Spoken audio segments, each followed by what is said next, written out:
Legend has it that Neil Armstrong, when he set foot on the moon, spotted a strange glow emanating from a specific area on distant planet Earth.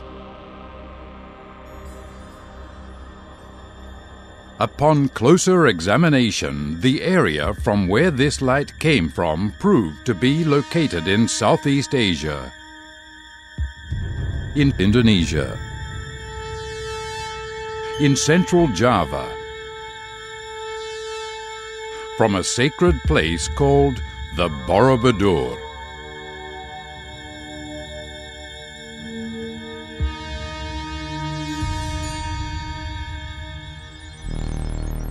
An ancient site plunged into a veil of unsolved mysteries. An area of convergence of ancient wisdom and modern scientific insight. A place so holy that it was singled out as one of the most sanctified spots on earth. The Borobudur, a place where man meets the divine within himself. A place where once a year Buddhists from all corners of the world converge during Vaisak Day in order to commemorate the great moments in Lord Buddha's life. His wondrous conception after his mother had been visited in a dream by a white elephant. His miraculous birth under an Ashoka tree in Lumbini.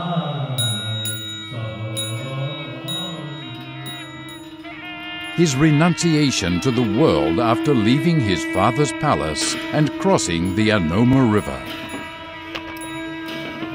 And finally, after spending years of an ascetic life and overcoming Mara's temptations, his reaching of enlightenment.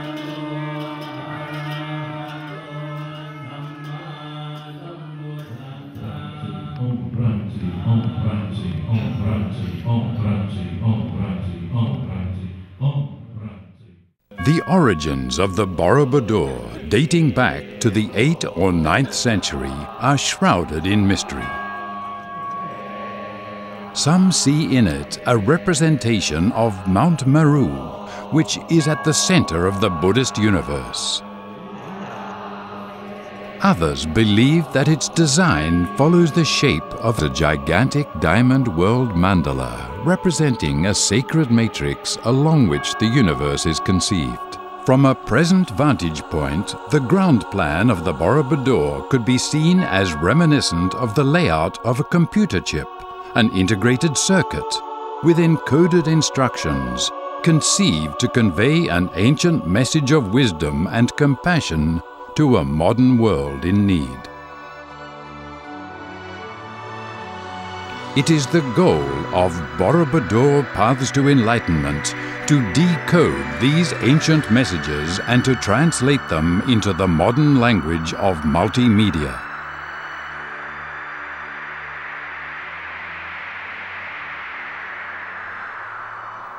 The approach of the builders of the Borobudur was to translate sometimes rather abstract concepts into a visual language so universally understandable that visitors from all walks of life would be able to relate to it.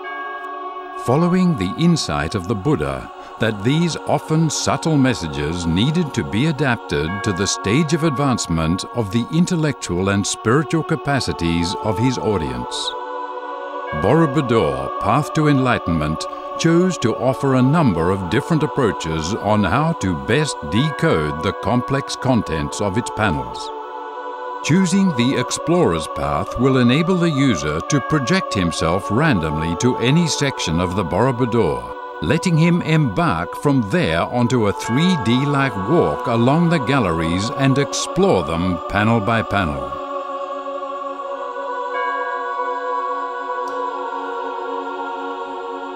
In-depth background information will contribute to a much better appreciation of each single panel, many of which will literally become alive. Random exploration and discovery are the driving principles behind this section of the program. Instant interactive access to any of the Borobudur's some 1,400 still readable panels will provide an invaluable resource for anyone eager to explore the building's message in depth. In a panel-by-panel discovery of the ancient reliefs, the stones of the Borobudur will awaken to new life. Having crossed the Nairanjana River, the prince has the thought of bathing in the river.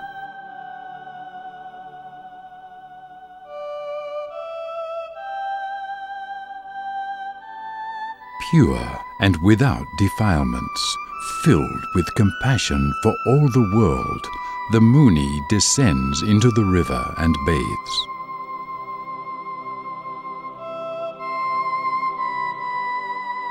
After eating what food he requires, the sage throws the bowl into the river. Emerging from the water, a daughter of the Nagas came from the deep below and offered him a resplendent lion throne. But Indra, master of the gods, requested the bowl for himself and took it up to the heavens to worship it.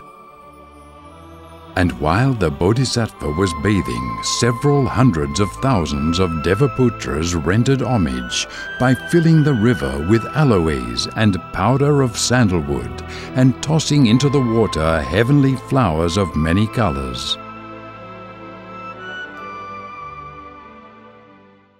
For those unfamiliar with Buddhist teachings, the path of the novice will provide an easy-to-follow instruction into the basic principles of Buddhism and its various schools of thought. The quintessence of the Dhamma, the Buddha's teachings, is contained in the Four Noble Truths.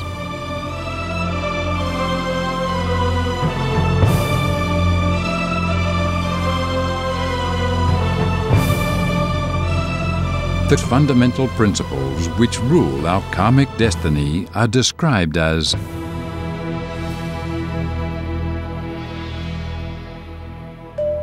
the noble truth of suffering, the noble truth of the origin of suffering, the noble truth of the cessation of suffering, and the noble truth of the eightfold path leading to the cessation of all suffering. Another, more sensual way to access the multiple stories told by the Borobudur's reliefs is provided by the episode-by-episode approach, which lets the visitor discover the various segments of the monument in a comprehensive manner.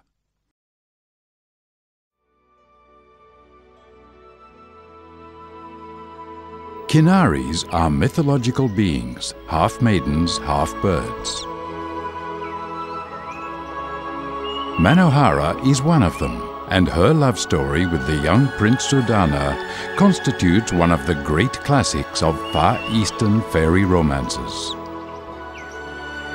Other stories on the first and second terrace tell numerous jatakas, stories of the past lives of the Buddha, during which he accomplished compassionate deeds in his numerous reincarnations in the animal kingdom.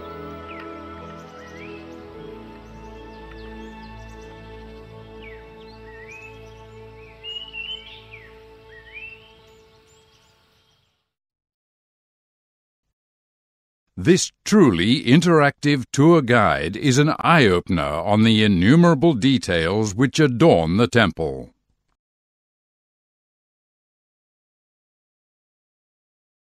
With incredible attention to detail, the sculptors of the Borobudur have captured the most minute details of their surrounding environments. Trees and plants and the entire fauna around Sudana become alive when he desperately combs through the forest in search of his beloved Manohara. In the wilderness, he finally comes across some ascetics and finds the rishi with whom Manohara had left her ring. The wise man shows Sudana the way to his beloved one.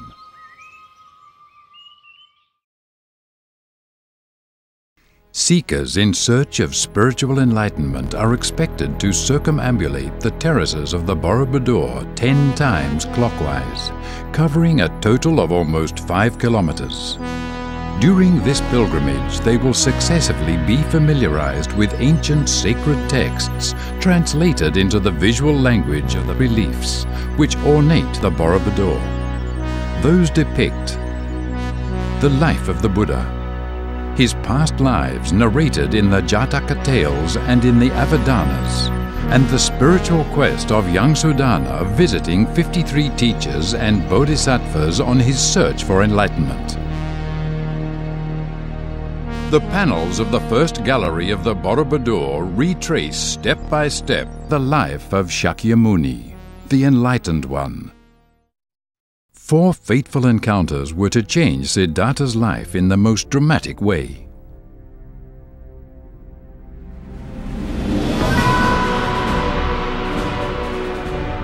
First, old age.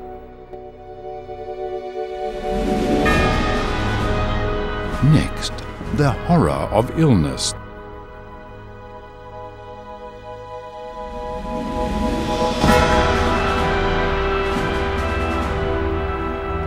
The third encounter was with a corpse lamented over by surrounding mourners.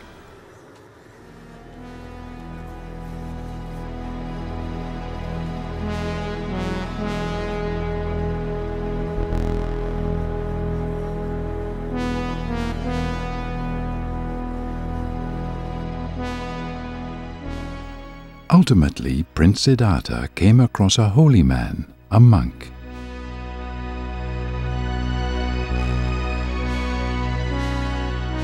Struck by the calmness of his noble countenance, the Bodhisattva realized, this is a man who has abandoned the temptations of desire. Would it not be best to be like him?